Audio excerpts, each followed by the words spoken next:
And I think it's amazing to see how coming up you guys were able to rub shoulders with some of the greats, some of the legends.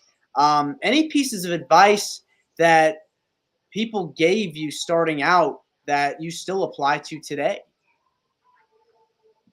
Um, Pretty much everything that Ricky and Robert ever told us in Smoky Mountain Wrestling, we still talk about to this day. I would say. yeah, probably the biggest thing is that I got out of it was listening to what, because especially when you're starting out, you do a match, you get in the back, everyone, especially down at the Monster Factory, you got guys that have been there for a couple years training. Then you get Lawler, and Cornette, and they Abby, they bring Larry brings these other guys in and doing other shows. You start getting they watch the match, you start getting all this advice. So it's like, oh my God, what do you do with all this advice? And the biggest thing I got out of it was listen, digest it all, say thank you, walk away. And then when you get on your own, you get some quiet time, you think about it and you go, okay, what can I use for that will incorporate into my personality? And then try to use it and apply it. And something that you think doesn't work for you, just get it out of your head. Shit it out, get rid of it. So listen to everybody and then just pick and take bits and pieces of it and go, okay, because you can always learn. I mean, hell, we did a match, when was it, maybe it was right before COVID, so 5 or 6 years ago, and Ricky Steamboat was there. And Oh yeah. Steamboat came out and he watched our match. I didn't even know he watched the match, but we did a double down in the ring, and they got the heat on me. We did a double down. I did a big belly to back suplex or whatever it was. Then I just laid there selling. And when I got in the back, he goes, "You did this big move and did a hot tag." He's like, "Why'd you just lay there?" And I said, "Well, they were beating me up, so I was kind of like, oh my God, like I did a move out of desperation. Like, okay, now I'm dead. Like, and then slowly I crawled over McTay. He goes, no. He goes, you do this big move. He goes, you don't have to jump right up. He goes, but you got to keep selling. You got to keep moving. You got to start the slow crawl all over. So I say this because, again, if this was 5 years ago, I'm in 25, 26 years in the wrestling, and here's Ricky Steamboat actually watching one of our matches. And then this past year, the World Rumble in Indianapolis, we went to WrestleCon, and it was funny. Ricky Steamboat was there, and he was sitting at a table with a bunch of people telling everyone this story about this guy that had been around for a while. And I was sitting at the table. I'm like, Ricky, that was me. Like, you're telling the story literally 5 years ago. But so And that was the last time Chaz took any form of heat was 5 years ago. oh, 100%. Yeah. Yeah. Okay, so you guys got some pretty good advice, coming up and getting the chance to work with a lot of different people. Worked in USWA, Smoky Mountain. What was it like working for those promotions? So it was weird because, like Chaz just said, Larry used to bring down like Lawler and Cornette and stuff like that. And they always said to me, hold on, before Glenn goes on, let me just set the stage right now. USWA and Smoky Mountain, night and day differences. So go ahead. night. And they always said to me, Lawler would come up. He goes, "Hey, whenever if you ever want to come down, just here's my number. Call me. I'll put you in a spot. Blah blah blah." And now here I'm by myself, and I never wanted to. I was scared.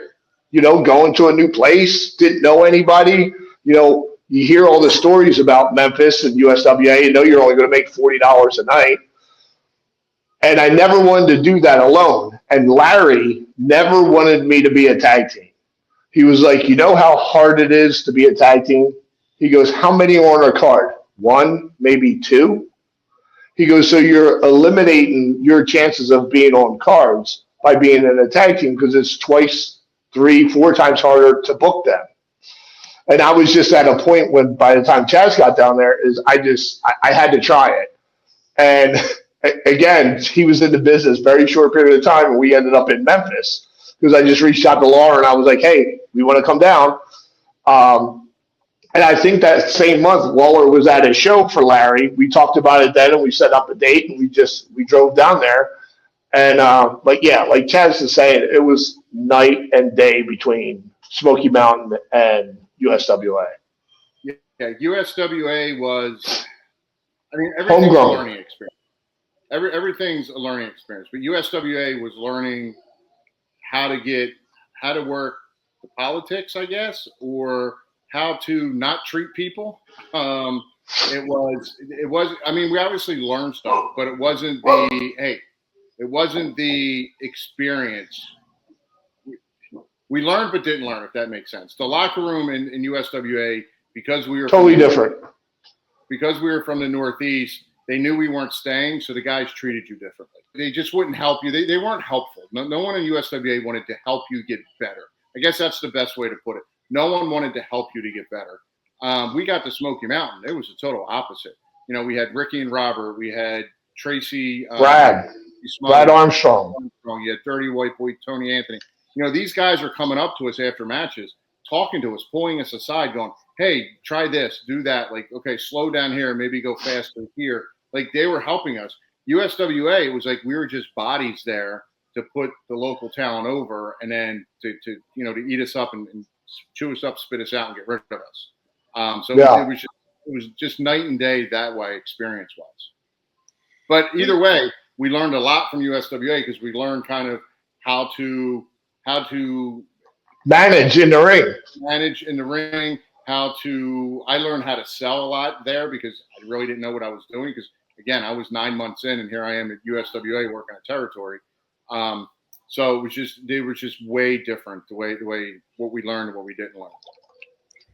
And you guys got your experience, seasoned, and then WWE calls, and you guys get the jump to go to WWE. Well, that was weird because we were always in, I guess, the fold of WWE because we went up there, we did jobs. You know, we knew by the time we were already in USWA and Smoky Mountain, we knew all the guys up in WWE at the time.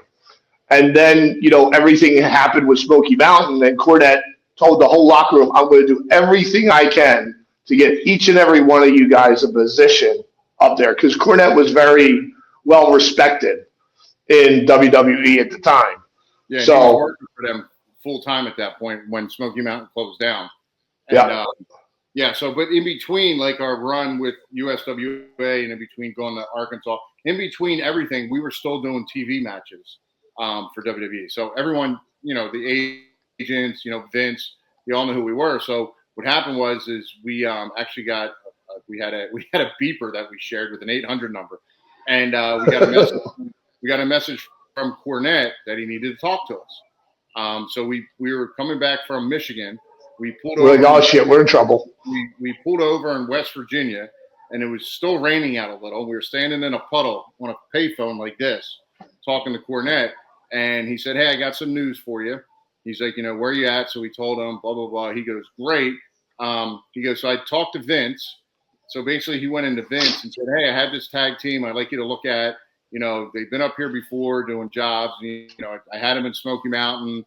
And Vince was like, all right, so tell me about them. So he starts telling him more about us. And Vince turned around and looked at him. He goes, oh, you mean the Spiders? Those guys that have been up here before?